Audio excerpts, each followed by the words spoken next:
नमस्कार दोस्तों, स्वागत है आपका हमारे YouTube चैनल ऐसे हिंदी गुरुजी पर। अपनी हिंदी व्याकरण की सीरीज चल रही थी और आज इसमें अपन पढ़ने वाले हैं सर्वनाम चैप्टर को। इसमें देखिए, और यह वीडियो सभी परीक्षाओं हेतु महत्वपूर्ण रहने वाला है और विशेष रूप से यह चतुर्थ श्रेणी भर्ती, तृतीय श्रेणी भर्ती, वरिष्ठ अध्यापक भर्ती, पटवार भर्ती, पीसीआई भर्ती, सेठ भर्ती, राजस्थान पुलिस सब इंस्पेक्टर भर्ती आदि के लिए महत्वपूर्ण क्लासेज रहने वाली हैं। अब अपन पढ़ेंगे सर्वनाम को। तो सर्वनाम के अंदर देखिए और समझने का प्रयास कीजिए। सर्वनाम शब्द सर्व प्लस नाम इन दो शब्द खंडों से मिलकर बना है। किससे मिलकर बना है? सर्व प्लस नाम से, जिसका सर्व का अर्थ होगा सबका और नाम है एक संज्ञा। तो अपन ऐसे भी बोल सकते हैं, इसका जो शाब्दिक अर्थ होता है वह होता है सबका नाम, या इसे हम इस रूप में भी समझ सकते हैं, सभी वस्तुओं का एक सामान्य नाम, अर्थात समस्त संज्ञाओं के बदले प्रयुक्त शब्द। अब अपन इसकी परिभाषा के माध्यम से समझेंगे। तो देखिए परिभाषा, वाक्य में संज्ञा के स्थान पर जिन शब्दों का प्रयोग किया जाता है उन्हें सर्वनाम कहते हैं। यानी सर्वनाम संज्ञा के स्थान पर प्रयुक्त होने वाले शब्द हैं। जैसे देखिए, राधा ने राधा के मन में सोचा कि राधा कल अवश्य राधा की सहेली के घर राधा की गाड़ी से जाएगी। उपयुक्त वाक्य को पढ़ने से हमें यह वाक्य भद्दा सा जान पड़ता है। यदि इसमें निहित दोष को दूर करके लिखा जाए तो यह वाक्य निम्न प्रकार से लिखा जाएगा। तो देखिए किस प्रकार से लिखा जाएगा। राधा ने अपने मन में सोचा कि वह कल अवश्य अपनी सहेली के घर अपनी गाड़ी से जाएगी। अब ये वाक्य देखने में भी सुंदर लग रहा है, सुनने में भी सुंदर लग रहा है। तो जहाँ भी देखिए राधा का बार बार प्रयोग हो रहा था वहाँ पे हमने सर्वनाम का प्रयोग किया है। जैसे यहाँ पर अपने का प्रयोग किया है, यहाँ पर वह का, यहाँ पर अपनी का और यहाँ पर अपनी का। इन सर्वनामों का प्रयोग करने के बाद वाक्य सुनने में भी सुंदर लग रहा है। आगे देखिए, संज्ञा की अनावश्यक आवर्ती को रोकने के लिए तथा संज्ञा ज्ञात नहीं होने पर सर्वनाम का प्रयोग किया जाता है। हिंदी में मूल सर्वनाम 11 हैं और वो कौन कौन से हैं? देखिए, मैं, तुम, आप, यह, वह, जो सो, कोई, कौन, क्या, कुछ, ये मूल सर्वनाम हैं। हिंदी में कई सर्वनामों के बहुवचन रूपों का प्रयोग एक वचन में होता है और वो कैसे होता है वो देखिए। एक नंबर में देखिए, हम का प्रयोग प्राय एक वचन में मैं के स्थान पर होता है। सेकंड नंबर में देखिए, तुम का प्रयोग सर्वदा एक वचन में होता है। थर्ड नंबर में देखिए, वे तथा ये भी आदर भाव व्यक्त करने के लिए एक वचन में प्रयुक्त होते हैं। इसमें प्रयुक्त होते हैं एक वचन में। इसलिए स्पष्ट है कि बहुवचन बनाने के लिए इनके साथ लोग अथवा सब का प्रयोग किया जाता है। जैसे देखिए, हम लोग, हम सब, तुम लोग, तुम सब आदि। यौगिक या मौलिक सर्वनाम देखिए कैसे बनते हैं। मैंने, मुझे, मुझको, हमें, हमको, मेरा, मेरी, मुझसे आदि। सर्वनाम का प्रयोग संज्ञा के स्थान पर होता है, इसलिए संज्ञा के समान ही कारक के कारण इसमें विकार या परिवर्तन होता है। जैसे देखिए, हमने, हमको, मैंने, मुझको, मुझसे आदि। विशेषण के कारण या आधार पर सर्वनाम का रूप परिवर्तित हो जाता है। जैसे देखिए, मेरा परिवार, तुम्हारा घर, उसकी कलम, मेरा स्कूल आदि। सर्वनाम का भी प्रयोग संज्ञा की तरह एक वचन व बहुवचन में प्रयुक्त कर सकते हैं। अब अपन पढ़ेंगे सर्वनाम के 6 भेद होते हैं। कितने भेद होते हैं? छः। और वे छः भेद कौन कौन से होते हैं वो देखिए।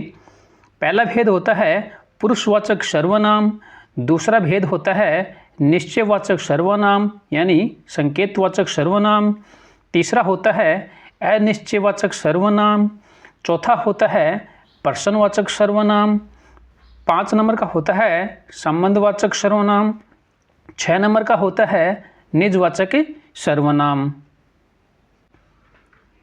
अब अपन पढ़ेंगे फर्स्ट नंबर पर पुरुषवाचक सर्वनाम।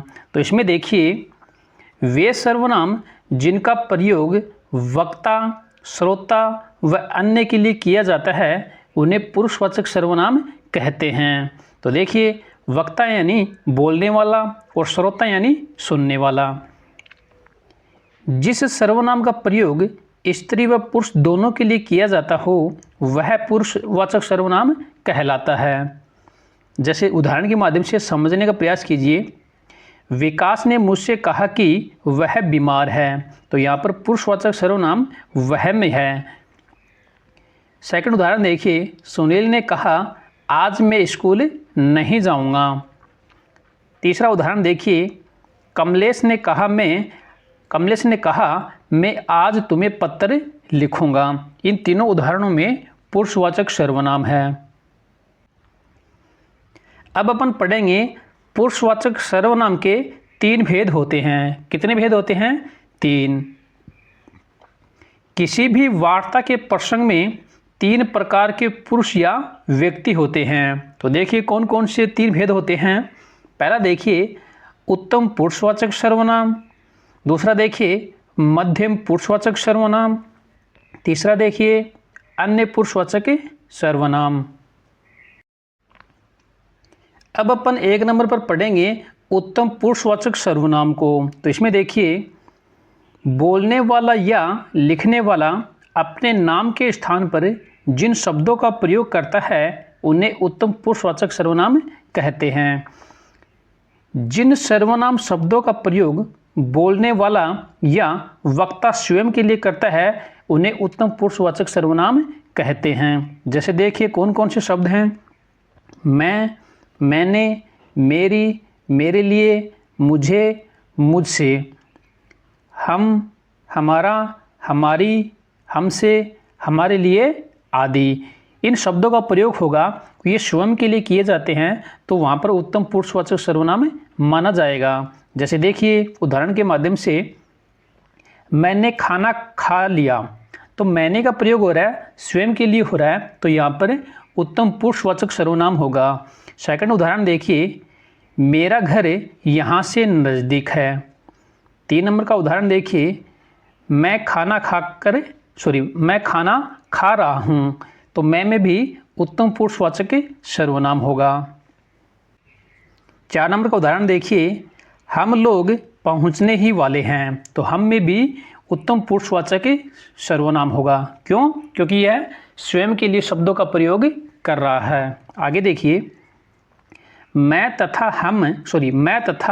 है वर्ण से जितने भी शब्द बनते हैं उसमें उत्तम पुरुषवाचक सर्वनाम होता है तथा मैं और है वर्ण में किसी भी स्वर की मात्रा हो सकती है। अब अपन पढ़ेंगे सेकंड नंबर पर मध्यम पुरुषवाचक सर्वनाम को। तो इसमें देखिए, जिन सर्वनाम शब्दों का प्रयोग सुनने वाले या श्रोता के लिए प्रयोग किए जाते हैं उन्हें मध्यम पुरुषवाचक सर्वनाम कहा जाता है। जिन सर्वनामों का प्रयोग बोलने वाला या लिखने वाला सुनने वाले या पढ़ने वाले के लिए प्रयोग करता है तो उन्हें मध्यम पुरुषवाचक सर्वनाम कहा जाता है। जैसे देखिए, तू, तुम, आपसे शब्द बनने वाले देखिए वो मध्यम पुरुषवाचक सर्वनाम में आएंगे। जैसे तेरा, तुम्हारा, तुझसे, तुम्हें, तुमसे, तुझे, आपका, आपको, आपकी, आपके आदि। आपका प्रयोग आदरणीय व्यक्ति हेतु किया जाता है। तो देखिए अब उदाहरण के माध्यम से, पहला उदाहरण देखिए, तुम कहाँ जा रहे हो, तो यहाँ पर तुम में मध्यम पुरुषवाचक सर्वनाम है। सेकंड नंबर का उदाहरण देखिए, तुम्हारे पिताजी आ रहे हैं। 3 नंबर का उदाहरण देखिए, आप बहुत ही अच्छे हैं। 4 नंबर का उदाहरण देखिए, तुम्हें अपना काम समय पर पूरा करना है। 5 नंबर का उदाहरण देखिए, तू कौन है। तो यहाँ पर तुम, आप, तुम्हारे, तुम्हें, तू आदि शब्दों में मध्यम पुरुषवाचक सर्वनाम होगा। आगे देखिए, तू वर्ण से जितने भी शब्द बनते हैं उसमें मध्यम पुरुषवाचक सर्वनाम होता है। अब अपन 3 नंबर पर अध्ययन करेंगे अन्य पुरुषवाचक सर्वनाम का। तो इसमें देखिए, जिन सर्वनाम शब्दों का प्रयोग वक्ता तथा श्रोता किसी अन्य व्यक्ति के लिए करता है तो उन्हें अन्य पुरुषवाचक सर्वनाम कहते हैं। तो देखिए, जैसे यह, वह, वे, ये, वे सब, ये सब, उन्हें, इन्हें, उसका, उनके, उसकी, इसका, इसके, उसने, इन्होंने आदि शब्द। इन शब्दों का प्रयोग वाक्य में होता है तो वहाँ पर अन्य पुरुषवाचक सर्वनाम माना जाएगा। जैसे देखिए, पहला उदाहरण देखिए, रवि ने लवी से कहा वह कामचोर है। सेकंड उदाहरण देखिए, उसे तो ढंग से खाना भी नहीं आता है। तीसरा उदाहरण देखिए, यह रमेश का भाई है। चौथा उदाहरण देखिए, वह तो अब तक चला गया होगा। 5 का उदाहरण देखिए, वे कहाँ जा रहे हैं। अब अपन पढ़ेंगे सेकंड नंबर पर निश्चयवाचक सर्वनाम को। तो इसमें देखिए, जिस सर्वनाम से किसी निश्चित वस्तु का बोध होता हो उसे निश्चयवाचक सर्वनाम कहते हैं। ये सर्वनाम जो किसी निश्चित व्यक्ति, प्राणी, वस्तु, घटना या कर्म के निकट या दूर होने की ओर संकेत करते हैं उन्हें निश्चयवाचक सर्वनाम कहते हैं।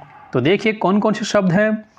यह, ये, इन्हें, इसे, इनका, इसने, इसी, यहीं। इन शब्दों का प्रयोग निकटवर्ती हेतु किया जाता है। आगे देखिए, वह, वे, उन्हें, उसने, उन्हीं, उसी, वहीं। इन शब्दों का प्रयोग दूरवर्ती हेतु किया जाता है। अब उदाहरण के माध्यम से समझने का प्रयास कीजिए। यह तुम्हारा बैग यह नहीं वह है। तो इस वाक्य में, इस उदाहरण में यह और वह में निश्चयवाचक सर्वनाम होगा। सेकंड नंबर का उदाहरण देखिए, केवल वही तुम्हारी मदद कर सकता है। 3 नंबर का उदाहरण देखिए, इसी ने मेरी जान बचाई थी। 4 नंबर का उदाहरण देखिए, विश्वास नहीं हो तो यह तुम ही पढ़ लो। तो इसमें यह में निश्चयवाचक सर्वनाम होगा।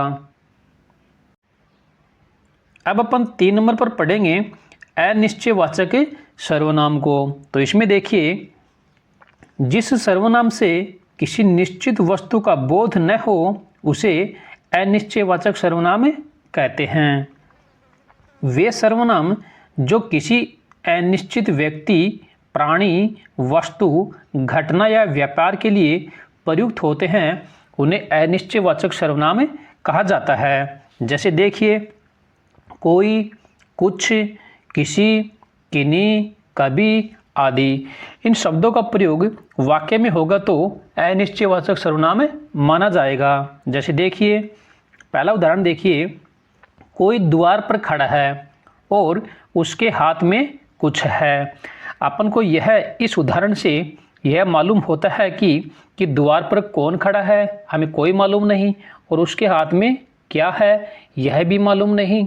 तो यहाँ पर अनिश्चयवाचक सर्वनाम माना जाएगा। सेकंड उदाहरण देखिए, किसी ने उसकी सहायता नहीं की। तीसरा उदाहरण देखिए, कुछ ने अब तक फीस जमा नहीं कराई है। 4 नंबर का उदाहरण देखिए, हम किसी का कुछ नहीं बिगाड़ सकते हैं। 5 नंबर का उदाहरण देखिए, कोई ज़ोर ज़ोर से रो रहा है आदि। इन 5 उदाहरणों में अनिश्चयवाचक सर्वनाम होगा। अब अपन 4 नंबर पर पढ़ेंगे प्रश्नवाचक सर्वनाम को। तो इसमें देखिए, जिस सर्वनाम से किसी प्रश्न का बोध होता है उसे प्रश्नवाचक सर्वनाम कहा जाता है।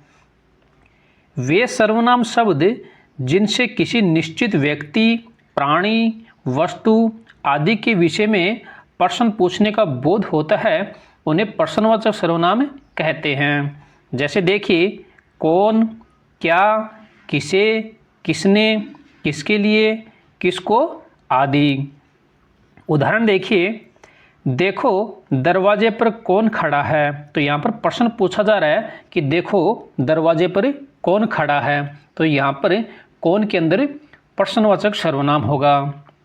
सेकंड उदाहरण देखिए, यह पुस्तक किसकी है। तीसरा उदाहरण देखिए, फल किससे मंगवाए। चौथा उदाहरण देखिए, कौन इधर से जा रहा था। 5 नंबर का उदाहरण देखिए, ऊपर छत पर कौन दौड़ रहा है। 6 नंबर का उदाहरण देखिए, कल तुम किससे बात कर रही। कल तुम किससे बात कर रही। अब अपन 5 नंबर पर पढ़ेंगे संबंधवाचक सर्वनाम को। तो इसमें देखिए, एक सर्वनाम का संबंध दूसरे सर्वनाम से जोड़ने वाले शब्द संबंधवाचक सर्वनाम कहते हैं।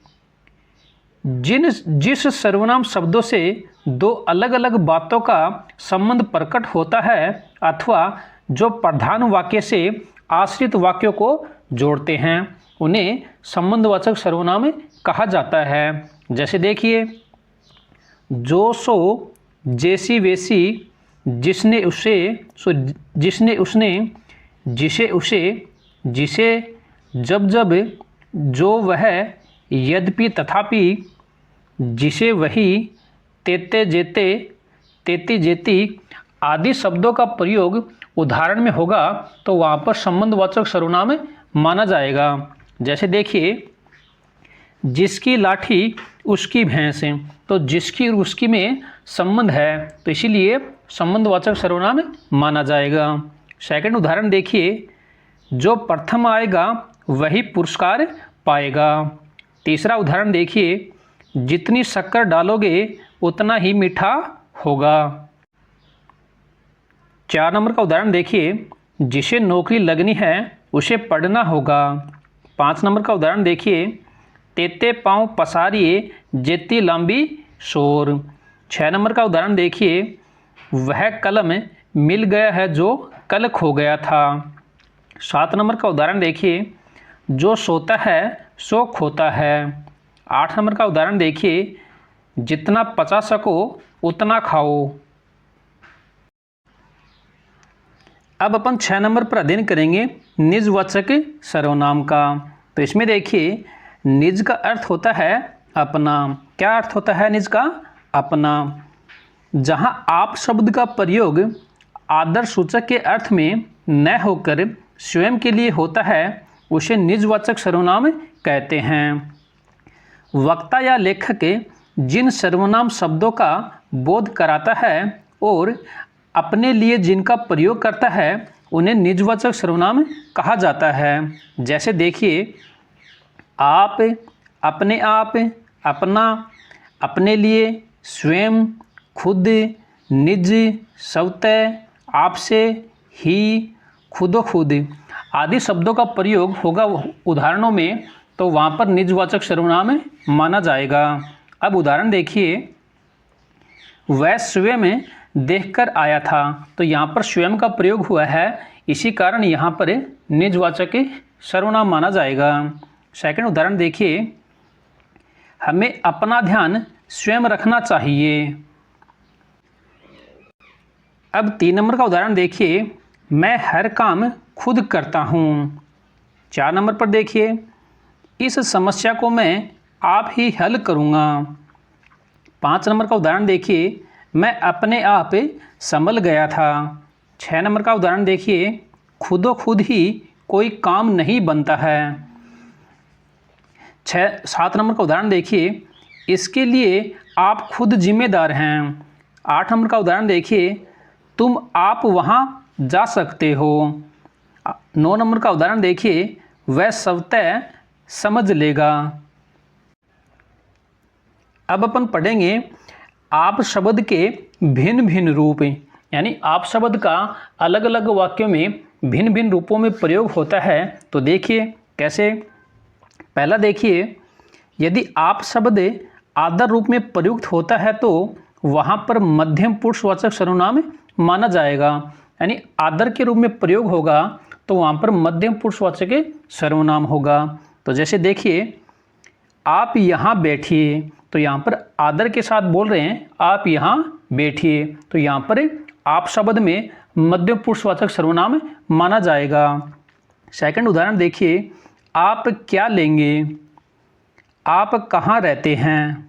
चौथा उदाहरण देखिए, आपका नाम क्या है। तो इन चारों उदाहरणों में मध्यम पुरुषवाचक सर्वनाम होगा। अब सेकंड नंबर पर देखिए, जब आप शब्द का प्रयोग किसी व्यक्ति विशेष का परिचय करवाने के लिए किया जाए तो वहाँ पर अन्य पुरुषवाचक सर्वनाम माना जाएगा, यानी आप शब्द का प्रयोग किसी व्यक्ति विशेष के लिए किया जाता है तो वहाँ पर अन्य पुरुषवाचक सर्वनाम होगा। देखिए उदाहरण, नरेंद्र मोदी भारत के प्रधानमंत्री हैं, आप एक मितव्ययी प्रशासक हैं। सेकंड उदाहरण देखिए, नेहरू जी अच्छे राजनेता थे, आप लेखक भी थे। इन दोनों उदाहरणों में आप शब्द का प्रयोग व्यक्ति विशेष के लिए किया जा रहा है तो यहाँ पर अन्य पुरुषवाचक सर्वनाम माना जाएगा। थर्ड नंबर पर देखिए, यदि आप शब्द अपनेपन की स्थिति को प्रकट करता है तो वहाँ पर निजवाचक सर्वनाम माना जाएगा, यानी आप शब्द का प्रयोग अपनेपन की स्थिति प्रकट करता है तो वहाँ पर निजवाचक सर्वनाम माना जाएगा। तो देखिए, वह आप ही आ जाएगा। सेकंड उदाहरण देखिए, मैं अपने आप चला जाऊंगा। यहाँ पर आप शब्द का प्रयोग अपनेपन की स्थिति प्रकट कर रहा है तो यहाँ पर निजवाचक सर्वनाम होगा। अब शॉर्ट रूप में फिर से समझने का प्रयास करते हैं। यदि आप शब्द का प्रयोग आदर के रूप में प्रकट होता है तो वहाँ पर मध्यम पुरुषवाचक सर्वनाम होगा। यदि आप शब्द का प्रयोग व्यक्ति का परिचय हेतु किया जाता है तो वहाँ पर अन्य पुरुषवाचक सर्वनाम होगा। यदि आप शब्द का प्रयोग अपनेपन की स्थिति प्रकट करता है तो वहाँ पर निजवाचक सर्वनाम होगा। अब अपन पढ़ेंगे अन्य पुरुषवाचक तथा निश्चयवाचक में अंतर, और वह यह और वह में अंतर देखेंगे। तो देखिए, यदि यह वह का प्रयोग सामान्य तौर पर किया जाएगा तो वहाँ पर अन्य पुरुषवाचक सर्वनाम होगा। यदि यह और वह का प्रयोग निश्चित स्थिति, निकट, दूरी हेतु किया जाएगा तो वहाँ पर निश्चयवाचक सर्वनाम होगा। या अपन इसको इस रूप में समझ सकते हैं।